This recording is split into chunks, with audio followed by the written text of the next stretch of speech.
चिरोटे करायला घेते मित्रांनो मी. इथे मी 1 वाटी मैदा घेतलाय आणि आता थोडंसं मीठ टाकते मी त्याच्यात. इथे मी तेल थोडं गरम करून घेतलं होतं, तर ते पण मी आता इथे ऍड करते. असं छान आपल्याला एकत्र करून घ्यायचं सगळं. घट्टसर असं आपल्याला डो भिजून घ्यायचा आहे. चिरोट्यांसाठी मी आता इथे साखरेचा पाक करते. एवढी वाटी मी साखर आणि तेवढीच वाटी मी पाणी पण घेतलंय. छान छान आपण याचा असं पाक करून घेऊया. पाक करताना मी इथे थोडं केशर पण ऍड करते. आपला डो मी असं इक्वल पार्ट्समध्ये डिवाइड करून घेतलाय आणि आता आपल्याला हे छान असं पातळ लाटून घ्यायचंय पोळीसारखं. हे बघा मित्रांनो, आता आपल्याला एक एक लेअर याच्यावरती चढवत जायची आहे. आता इथे मी थोडंसं तूप घेतलंय. तूप आपल्याला इथे असं पसरून घ्यायचंय सगळीकडे आणि ही प्रोसेस आपल्याला प्रत्येक लेअरला रिपीट करायची आहे. इथे आपण थोडंसं तूप लावून घेतलंय. नंतर मी इथे थोडासा हा मैदा घेतलाय आणि तो पण असा थोडासा भुरभुरीत आहे याच्यावरती मी. आणि याच्यावरती आपल्याला दुसरी लेअर आपली चढवायची आहे. परत आपल्याला ही प्रोसेस रिपीट करायची आहे. आपण जेवढ्या लेअर तयार करून घेतलेल्या आहेत त्यांना ही प्रोसेस आपल्याला रिपीट करायची आहे.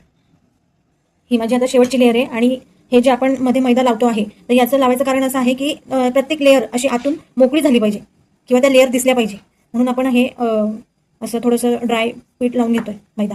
आता आपल्याला हे असं छान फोल्ड करून घ्यायचं आहे.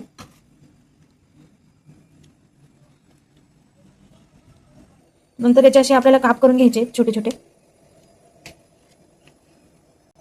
हे बघा, तुम्हाला अशा लेअर दिसत असतील. आता आपल्याला हे अशा जस्ट हलक्या हाताने प्रेस करून घ्यायचं आहे. झाले आपले चिरोटे तयार. मग तुम्हाला जेवढं जाड बारीक पाहिजे असेल तेवढं तुम्ही त्याला प्रेस करून घेऊ शकता. आणि आपण आता हे तळणार आहोत. हे बघा किती छान लेअर दिसत आहेत.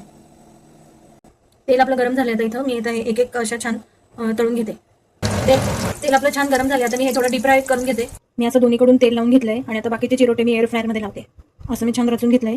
चिरोटे करायला वाटलं की तळताना चिरोट्यांना खूप तेल कंझ्युम होत आहे, म्हणून मग मी ते एअर फ्रायरला लावले. पण कलर बघा किती छान आलाय, गोल्डन ब्राऊन.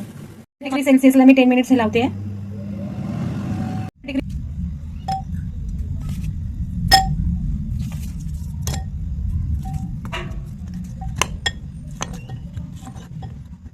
छान आपण त्याला साखरेच्या पाकाचा कोट करून घ्यायचा आहे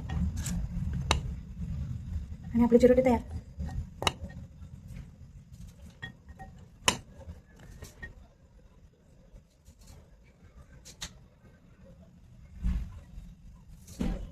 Please do like, share and subscribe my channel.